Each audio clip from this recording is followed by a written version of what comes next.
आनंदाची उधळण करीत चैत्र पंचमी दारी आली, नव्या ऋतूत नव्या जीवनात उत्साहाची पालवी फुलली. कडुनिंब दुःख निवारी, साखर सुख घेऊन येई, पाना फुलांचे तोरण बांधून दारी, इच्छा आकांक्षाची गुढी उभारू आपल्या दारी. अशा प्रकारे सालाबादाप्रमाणे नववर्ष स्वागत समिती पनवेल मोठ्या उत्साहात आणि जल्लोषात गुढीपाडवा साजरा करत आहे. नववर्ष स्वागत समितीने यंदाही भव्य शोभायात्रेचं आयोजन केलं. मराठी संस्कृतीप्रमाणे सकाळी 7 वाजता गुढीपूजन करून आणि प्रार्थना घेऊन या शोभायात्रेला विखे हायस्कूलमधून सुरुवात केली. या शोभायात्रेत विविध ढोल पथक, सामाजिक संस्था, शाळा सहभागी होत्या. लहान मुलांनी यावेळी विशेष सहभाग दर्शविला. पाडव्याच्या निमित्त पनवेलमध्ये जी शोभायात्रा निघाली, त्या शोभायात्रेचं एक विशेष महत्त्व म्हणजे इथे आपल्याला छोटेसे सुधीर फडके आणि गदी माडगुळकर भेटणार आहेत. चला तर मग त्यांच्याशी बातचीत करूया.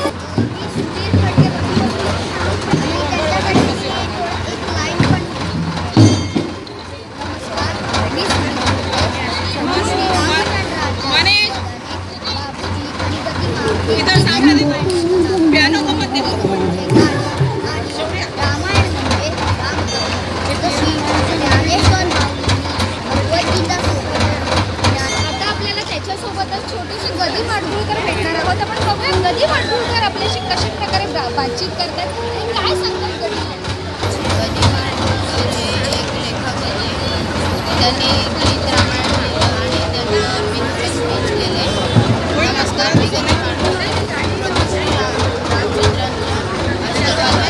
तर अशा प्रकारे शोभायात्रेमध्ये लहान मुलांचा सहभाग हा विशेष दाखवला जातो आणि यामधूनच कळतंय की आपली आत्ताची पिढी ही पुढे कशा प्रकारे तयार होणार आहे. वेशभूषा करून लहान मुलांनी पाणी वाचवा, झाडे लावा आणि रक्तदान करा असे सामाजिक संदेश दिले. तसंच यावेळी भजनाद्वारे स्वच्छतेचाही संदेश दिला गेला. या शोभायात्रेला आमदार प्रशांत ठाकूर यांनीही हजेरी लावली. पनवेलकरांसोबत तेही या शोभायात्रेत सामील झाले.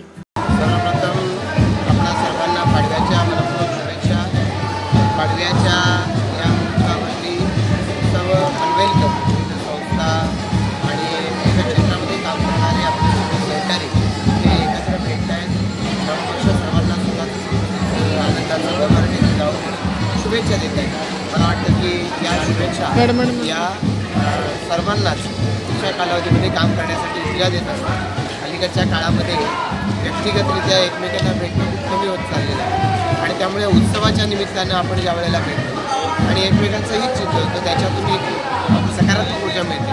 ती सकारात्मक ऊर्जा आपण सर्वांना पुढे काम करण्यासाठी प्रेरणा द्यायला. शोभायात्रा म्हणजे आपण मराठी नवीन वर्षाचं स्वागत करण्याकरता आपली शोभायात्रा निमित्त करतो.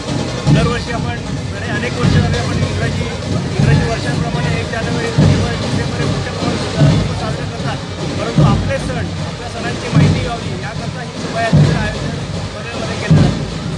नववर्ष स्वागत समिती पनवेल यातर्फे या शोभायात्रेचं आयोजन 20 वर्षाच्या होत चालू केलेलं आहे आपण. आणि त्यामध्ये विविध संस्था, विविध मंडळं, विविध राजकीय नेते यामध्ये निरपेक्ष भूमिकेत सहभागी होतात.